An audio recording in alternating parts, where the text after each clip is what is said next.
Welcome to Life Changes with Filippo. Today I have a very special guest. Of course, you all know him as Jack Canfield and America's #1 success coach. He's got a book out called The Success Principles. Please welcome to the show, Jack Canfield.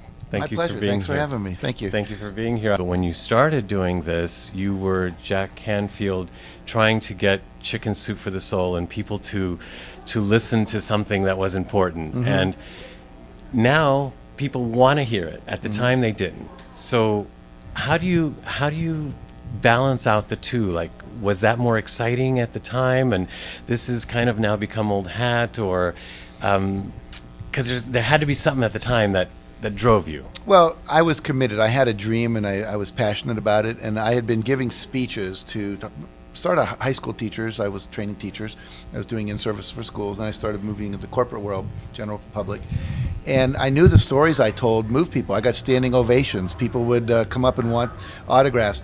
But they always said, is that story in a book? And I'd always have to say no. And so eventually I said, let's put all those stories in a book. So I wrote the book, took it to the publishers. The publishers all said, no, we don't like short stories. Nobody buys collections of short stories. The title's stupid, etc. And 144 rejections. And eventually we found a publisher. It took us 18 months to find a publisher.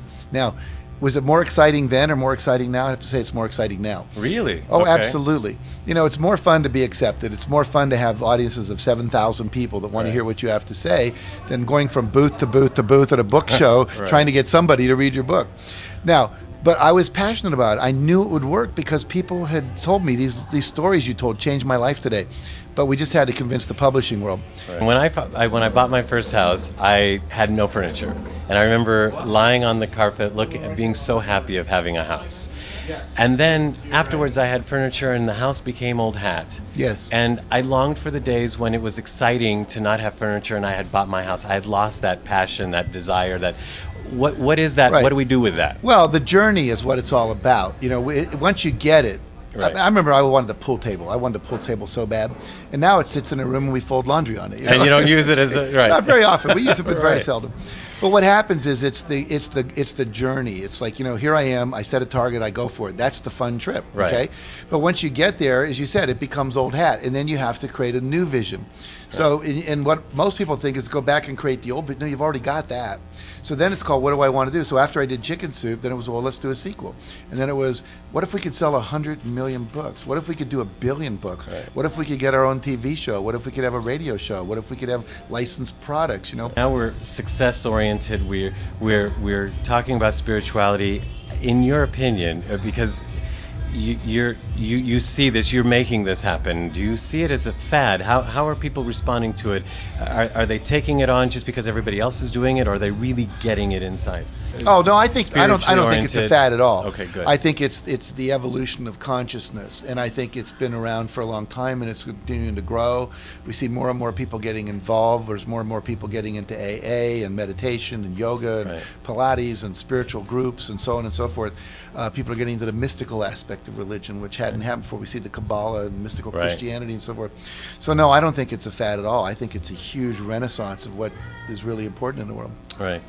Well, this is very exciting. I know there are lines of people in there that want you to sign their books and to want to take pictures with you. And congratulations. I mean, we've gotten to know your story.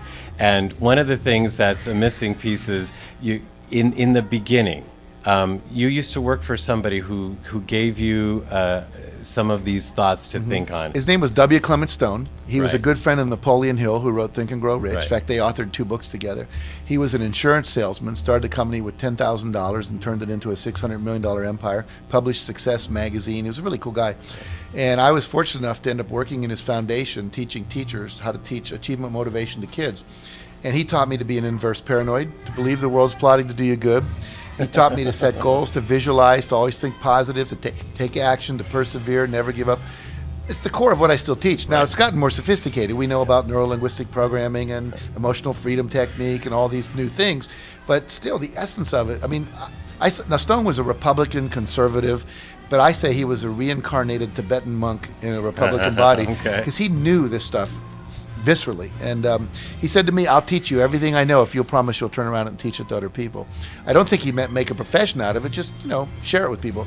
But I did make a profession out of it.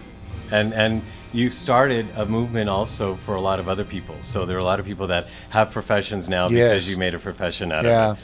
So I would love to see one of those family tree things, you know, like the chain letter effect of the work I've done. And it's not just me. There's lots of people that are out there doing it.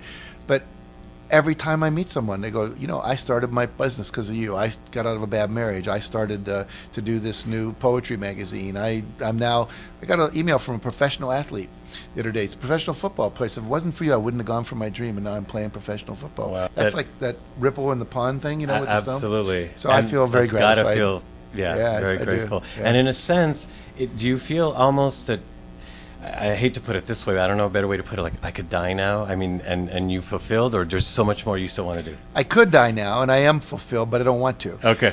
You know, I'm 64. I want to live to be 100. I believe that's possible.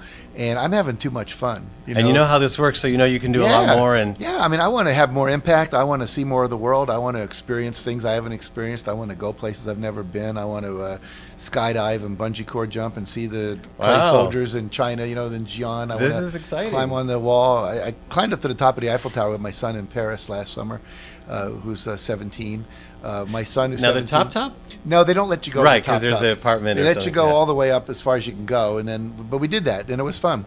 And you know, I went to Africa last year. I floated down a river near the Amazon where there were piranhas in there for 2 hours in a life jacket with 12 other people. You know, those are fun things to do. I want to keep doing them. Why not? They're here for us, and you're helping us learn how to go out and get them ourselves. Yep. So the book is called The Success Principles. We're talking to Jack Canfield, and it's been a great pleasure. Thank you for joining us on Life Changes with Filippo, and thank you for being with us today. My pleasure. Thank you. Thank you, Jack.